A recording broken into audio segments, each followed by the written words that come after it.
Welcoming Canadian singer, songwriter, producer, performer, icon, Shawn Desman to the Hits 95.5 studio. Thank you so much for coming to see us. How's it going, man? It's going great. It's nice to meet you. Much better that now that you're here. Oh, thank you. I love it. So you're here. Yes. Because you're at the Empire Theatre tonight. Yes. And this is the third last show of the tour, and it's like the third last show of the year for me. Yeah. So how's it been going? It's been incredible. I mean, early in February we did like the Ontario, Quebec run. Then in the spring we did West Coast, and now we're hitting up the East Coast. I just got back from Halifax, Moncton, and PEI, which were absolutely insane. I forgot how much I love East Coasters. They're like such nice people, so great, and the crowds were absolutely, I'm not even blowing smoke, probably some of the best crowds, if not like the best crowds I've ever performed in front of. Incredible. Ever. Incredible. Wow, that's impressive. Yeah. So then Belleville, what we've learned is that these stakes are high tonight at the Empire Theatre. At the very least, what I can promise you is it's going to be one of the nicest venues that you've ever performed at. That. Because 100%. The Empire is designed for a great show. Here in Belleville? Yeah, so you're going to have a great time. I know well, you tell me, is it hard to look past some dates when you've got history, a sold-out history show coming up in 2 days? No, because I mean, I look at everything. Every date is important, and I do the same show on stage. I mean, I'm going to do the same show here that I'm doing at History, and I'm giving it everything. Because I mean, people paid like good money, like hard-earned money to come and see the show. You know what I mean? I say that every night too. It's like they could have been anywhere in the world, but they chose to be there with me that night. You know, so that's really special.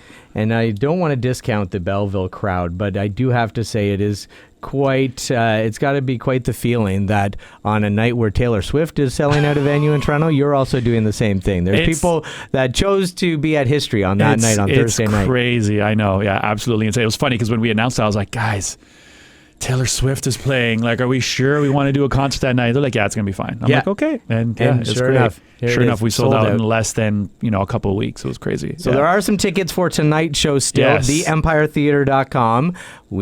I know it's going to be a good show because Shawn, I've been a fan of yours for decades now. Thank you. But for maybe people who have heard maybe a tune or two here on Hits 95.5, what's tonight going to look like? Honestly, it's so great because throughout 20 plus years of my career now, I have this catalog of songs that people know. It's not like a show where it's like full of filler songs where you're like, oh, this is cool, but get to the good songs. Like, when are you going to hear that? So it's like, obviously, all the hits, Shook, Night Like This, Electric, Get Ready, Spread My Wings, Shiver, with like the newer stuff, Love Me With the Lights On, Maniac. So it's so high energy, and I'm like, I'm going for 75 minutes. Like, I'm giving her wardrobe changes, a bunch of stuff. It's so much fun, man. I always tell everybody, bring comfortable shoes tonight. Right. Because we're going to be dancing a lot. You're not sitting down. Yeah. Nice. Yeah. I love that. I've been following the journey for quite some time. It's a lot easier now with social media being being the case. The driving force in all that is life. Yes. Right? And I'm glad you really leaned into it because I always am interested to get the artist's perspective of social media. You've been in the game where, social media was just kind of kicking off as you were just kind of kicking off, and you've now fast forward to 2024. Exactly. Yeah. Did I download a Shawn Desman song from LimeWire or not? Or Napster? No, not Napster. Just I only illegally download from the LimeWire. No viruses from Shawn Desman songs. But from the element of the artist, how do you feel about social media?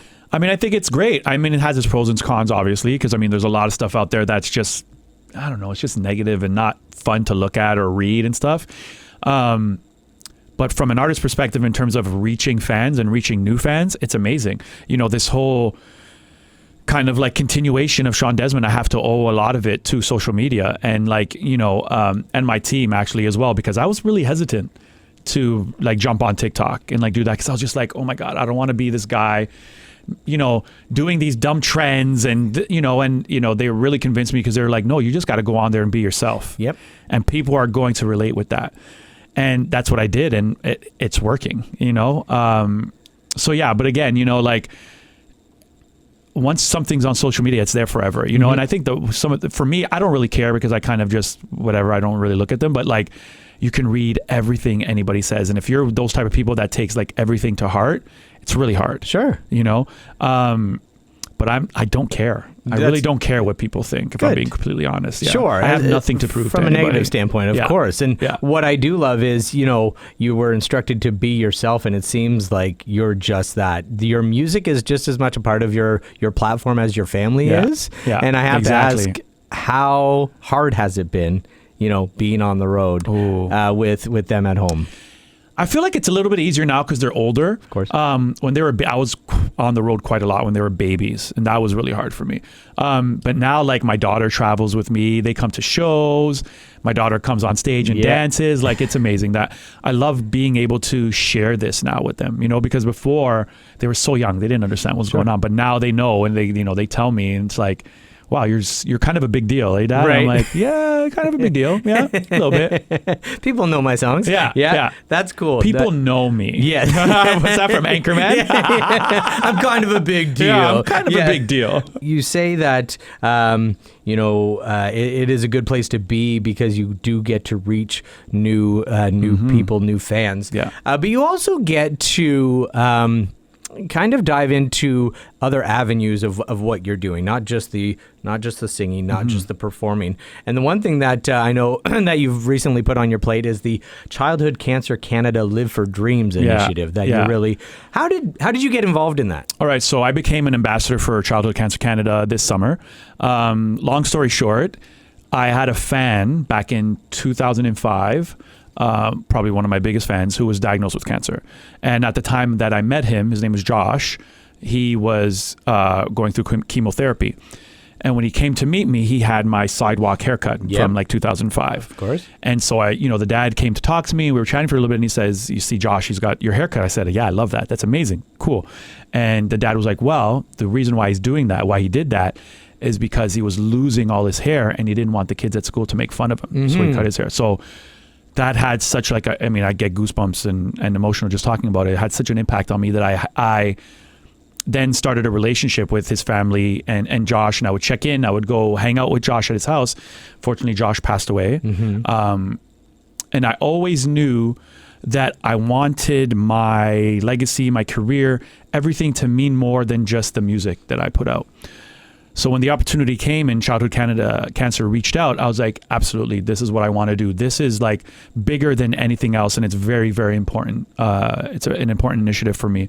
I have children, and I got to hang out with some families, with children that are undergoing treatments and are living with cancer, and it's just to be able to like bring a smile to somebody's face and to bring some joy into their life when there's so much darkness. That's a real gift. And, I cherish those things. The other thing that I love that you're doing with your platform, on your socials and in your music, with that song, Love Me With the Lights On. Yes. I know that means a lot to your wife. Yes. And I think what has then happened is it's turned into an outlet for a lot of women. I watched the video and I thought it was a much better take on Maroon 5's Girls Like You, and which was, it's fun, great. It's empowering, 100%. It's great. Yeah. But there's also that other element that I don't think a lot of people, even still in 2024, not enough people talk about it and are, as open about it. And there's a human element to my video too, and I think, the real element, and it's, again, going back to social media, not everything is real on social media, with filters and editing photos and doing this and that. Love Me With the Lights On was literally about embracing your imperfections, because those are the things that make you perfect, So it was a really powerful message that we were getting across, and I can't take all the credit for that. My manager, Chad, really spearheaded that one. And it was amazing. We had some incredible women in the video. Birds Papaya, Alicia McCarville, Kat Nat, my wife obviously was in the video. So if you haven't checked it out, you got to go see it. It's definitely a tearjerker. The first minute of the video is just these women telling their stories. So it's very impactful. It is. And, it's good that people, they were able to get there. Because I think even with their own platforms, I think it can get lost when it's on someone's platform. 100%. But as soon as, there's that partnership there, it really, I think, kind of cuts through. So that's really cool. I'm glad that, because it is so easy to just get lost in the next trend, right? Oh, 100%. So it's good that you're embracing it. But, there was a little bit of a break there. that I'm hoping we can discuss. That, you were away from music, you were away from touring, and I wonder what brought you back. Like, who brought you back? How did that all come to be? Yeah, I stepped away in about 2015. Okay. I just didn't love it. I lost love. I lost passion. My wife was sick, which didn't help. So I literally just had to step away, be a husband, be a dad. And then in 2022, I get a phone call from Drake, who was like, yo, we're doing this show at History, funny enough. Yeah. And I want you to be a part of it. And I was like, I don't know, man. Like, I haven't really done anything like in 10 years. Are you sure? He's like, yeah, it's going to be great. Just come and do it. I was like, all right. And I went down there and, got to see him before the show and thanked him. And he was like, thank you. Like, I grew up listening to you. You're a huge inspiration for me, and which was really cool. He was like really kind with my kids and generous, and it was very cool. So I do that show and the crowd goes like absolutely ballistic. And I'm like, what's happening? Yeah. Because I didn't think people cared anymore, to be honest, right?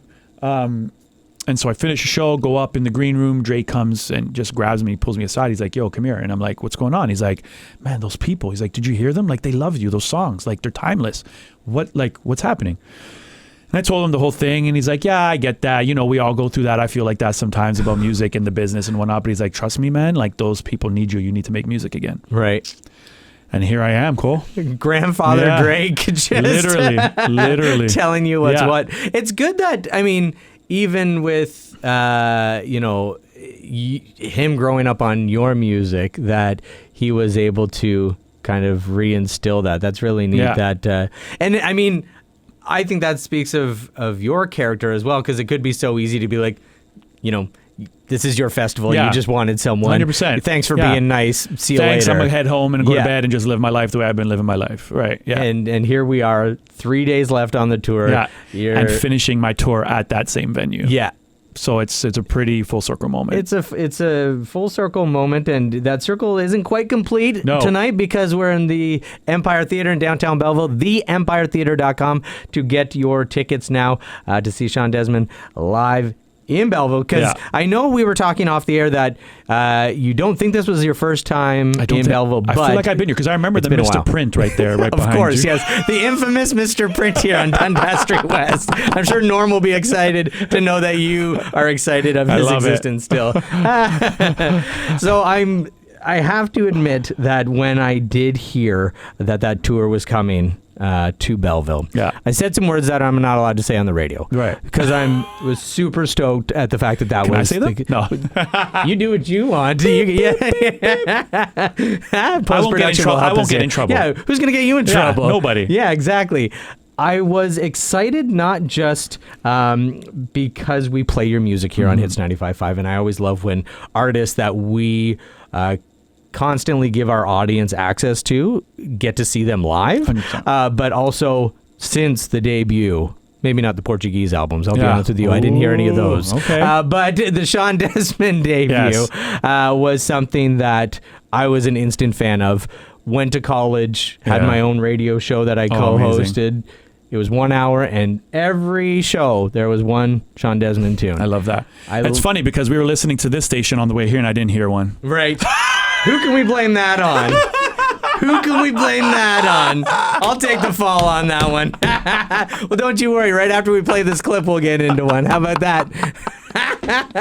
Right under the bus. Who's your favorite interview today? Yeah, right. Be honest. Who's having more fun? But that's just it. I love that you said, because honestly, this is something out of college. I said to myself, I've got to get on the radio first. 100%. Secondly, I love Canadian artists. Thirdly, I need to talk to three of them. Okay. Andrew Allen. Yeah. His song "Loving You Tonight" was our first dance at my wedding, wife and I's wedding. Simple Plan. Oh yeah. I was, I wasn't an emo kid at all. But still. But they still checked all the boxes. And you. So we've checked all three. So thank you for coming I love by. That, dude. It's something that means a lot, and I was trying to put my finger on it. I'll be honest with you. I didn't want to get too philosophical about it, because there are a lot of people, you talk about that kid back in 2005 who thought you were so cool that he wanted to look like you, so that, there was nobody that would make fun of him. Yeah. I'm sure you have a lot of people that the music itself touches them and means a lot to them. Yeah. For me, I think it's you, the person. Okay. You know the word. It's become more popular now, where it's like it's cap? such a vibe. No, yeah. I'm not going to bring out Riz or anything like that. Our audience doesn't know what that is, but it's like you were a vibe before that was a thing. Right. You know, even early on, it wasn't just about making amazing songs. It was about making impactful songs. Yes. And it was about a positive impact, I think, a lot of the 100%. time. Even if it's just, you know, we were talking about that Love You With the Lights On. It's a impactful song, but it's also an amazing song to sing and dance 100%. to as well. It's one of the favorites at the shows. Like people, they lose their minds on that one. It's really good. And I think that's where, why I'm such a fan of you, because there are few artists that no matter what song I hear of theirs, I am cranking up that radio dial. No matter where I am, no matter what mood I am. There are some other songs, you know. I mean, I can't go without listening to Wilson Phillips' Hold On without cranking it. You know, 100%. Smash Mouth, you know. I'm well, a then you're believer. going to love my new song that's going to be coming out in January. Well, let's talk It's about one that. of We are those, allowed to talk about what's next. What is next, Shawn Desman? I mean, so obviously after this tour, I'm going on a well-earned vacation. Yes. Literally the Sunday after this Sunday, I'm gone out of here with the family. January, I'm very excited because we have a song coming out with, it's very different for me. Right. With a very famous Canadian country act. Right. I'm not going to spill the beans on that. Okay. But I'm super excited about that song. It's really, really great. It's a really great song, and I've actually been holding on to it since like 2019. Okay. Yeah. So I'm really excited that it's coming Is it out. a country song, or is it more of the speed that you're doing right now? No hints. I don't know. What do you think, Chad? Chad? Yeah, it's a country song. Okay, there we go. Yeah. All right, so our brother station across the hallway will be informed of that in Maybe due we'll give time. you a sneak peek off the air. I would love it because I was lucky enough to find out who you're working with, and it didn't even matter that they were involved in it. Right. You and a country song, I would have loved to hear, but the fact that you've got this person involved, I'm looking forward to it. So I hope you're looking forward to your night in Belleville tonight. TheEmpireTheater.com. The third last night. You're off to Kingston tomorrow night. History, Toronto on Thursday. Who cares about Taylor Swift? It's Shawn Desman. And that's your hometown. That's a hometown show. What a perfect way to end the tour, and I hope it goes wonderfully. Thank you. And thank you so much.